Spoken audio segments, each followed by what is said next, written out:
Community radio ബെൻസുകൾ ഇപ്പോൾ life tips തയ്യാറാക്കി അവതരിപ്പിക്കുന്നത് ഖാൻ കരിക്കോൾ. സാങ്കേതിക സഹായം ബോണി ജെ ബേസി.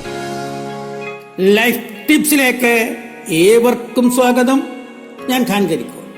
പരീക്ഷാ സമയത്തെ മക്കളുടെ മാനസിക സമ്മർദ്ദം കുറയ്ക്കാം. തൻ്റെ കുട്ടി മറ്റുള്ളവരെക്കാൾ മികച്ച രീതിയിൽ പരീക്ഷകൾ പാസ്സാകണമെന്നാണ് ഏതൊരു രക്ഷിതാവും ആഗ്രഹിക്കുന്നത്. അതിനുവേണ്ടി മക്കളെ പ്രോത്സാഹിപ്പിച്ചുകൊണ്ടേയിരിക്കുന്നു. പക്ഷേ കുട്ടികളിൽ നെഗറ്റീവായ മാനസിക നിലയാണ് പലപ്പോഴും ഉണ്ടാകാനിടയുള്ളത്. ഓരോ കുട്ടിയും വ്യത്യസ്തരാണെന്നും ഓരോരുത്തർക്കും ശക്തിയും കഴിവുകളും ഉണ്ടെന്നുള്ള വസ്തുത മനസ്സിലാക്കണം. ഉയർന്ന മാർക്ക് ലഭിച്ചാലും ഇല്ലെങ്കിലും അവർ നിങ്ങളുടെ മക്കൾ തന്നെയാണ്.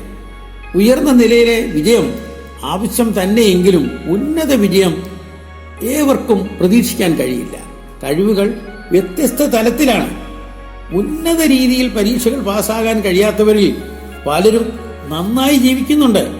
ഈ സത്യം മനസ്സിൽ വെച്ച് എല്ലാ വിഷയത്തിലും A+ കിട്ടിയില്ലെങ്കിൽ ഒന്നുമാകില്ല എന്ന മനസ്ഥിതിയോടെ കുട്ടികളോട് ഇടപെടാതിരിക്കുക. പഠനത്തിന്റെ അടിസ്ഥാനത്തിൽ മാത്രം നിങ്ങളുടെ കുട്ടിയെ അളക്കുന്നത് ശരിയായ സമീപനമല്ല. തെറ്റിദ്ധാരണയും മാനസിക തടസ്സവും മാറ്റേണ്ടതുണ്ട്. വിദ്യാഭ്യാസം എന്നത് ജീവിതത്തിന്റെ ഒരു ഭാഗം മാത്രമാണ്, അത് ജീവിതവുമല്ല എന്ന കാഴ്ചപ്പാടിൽ നിന്നുകൊണ്ട് കുട്ടിയുടെ കഴിവുകളെ അംഗീകരിക്കുകയും അതിൻ്റെ സാധ്യതകൾ മനസ്സിലാക്കുകയും ചെയ്തുകൊണ്ട് അവരെ പിന്തുണയ്ക്കുക. കുട്ടികളുടെ വീഴ്ചകളെ പ്രത്യേകിച്ച് ഈ പരീക്ഷാകാലത്ത് എടുത്തു പറഞ്ഞ് കുറ്റപ്പെടുത്താതിരിക്കുക. ഒരു രക്ഷിതാവെന്ന നിലയിൽ പഠനത്തിലെ ജയപരാജയങ്ങളെക്കുറിച്ചുള്ള നിങ്ങളുടെ കാഴ്ചപ്പാടും പ്രധാനമാണ്. ഉദാഹരണമായി 90% കുറവ് മാർക്ക് ലഭിക്കുന്നത് പരാജയമാണെന്ന് നിങ്ങൾ വിശ്വസിക്കുന്നുണ്ടെങ്കിൽ നിങ്ങളുടെ കുട്ടിയും അബോധതലത്തിൽ അത് സ്വീകരിക്കുന്നു.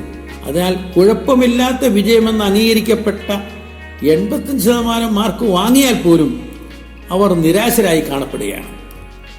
എന്തെന്നാൽ അവരുടെ രക്ഷിതാക്കൾ അത് മതിയായ മാർക്കായി പരിഗണിക്കുന്നില്ല. അത്തരം സമീപനം കുട്ടിക്കും നിങ്ങൾക്കും ഒരുപോലെ വിഷമം ഉണ്ടാക്കും. കുട്ടി ഉയർന്ന നിലയിൽ പാസ്സായാലും അല്ലെങ്കിലും ആ കുട്ടി നിങ്ങളുടെ തന്നെയല്ലേ. ഒരു രക്ഷിതാവെന്ന നിലയിൽ നിങ്ങളുടെ കുട്ടി വിവേകമുള്ളവനും ദയാലുവും ആയ ഒരു വ്യക്തിയായി സമൂഹത്തിൽ ജീവിക്കുന്നതിനാണ് പ്രാധാന്യം കൊടുക്കേണ്ടത്. നിങ്ങളുടെ കുട്ടിയെ പരിപാലിക്കാനുള്ള ഏറ്റവും നല്ല വഴി അവരുടെ ശക്തി തിരിച്ചറിയുക എന്നുള്ളതാണ്. അഭിരുചികൾ മനസ്സിലാക്കുക, ആത്മാഭിമാനം വർദ്ധിപ്പിക്കുക, ആത്മവിശ്വാസം വളർത്തുക, ഇവയൊക്കെ പ്രോത്സാഹിപ്പിക്കുന്നതിലാണ് മിടുക്കിയിരിക്കുന്നത്. വിജയത്തെ മാത്രമല്ല നിങ്ങൾ ബഹുമാനിക്കുന്നതെന്ന് വിശദമാക്കുക. വിജയപരാജയങ്ങളെ തുല്യമായി പരിഗണിക്കുകയും രണ്ടും പ്രധാനമാണെന്നുള്ള രീതിയിൽ പെരുമാറുകയും ചെയ്യുക. നിങ്ങളുടെ കുട്ടിയുമായുള്ള സംസാരത്തിൽ ഈ സമീപനം ഉണ്ടാകട്ടെ. അത് നിങ്ങളുടെ കുട്ടിയിൽ സന്തോഷവാനും ആത്മവിശ്വാസമുള്ളവനും ആക്കുന്നില്ല എങ്കിൽ നിങ്ങളുടെ കുട്ടിയെ ആരോഗ്യവാനും സന്തോഷമുള്ളവനായും വളർത്തിയെടുക്കാൻ നിങ്ങളുടെ സംസാരത്തിൻ്റെ രീതി തന്നെ മാറ്റണം. ഏവർക്കും ശുഭദിനം ആശംസിച്ചുകൊണ്ട് നിർത്തട്ടെ.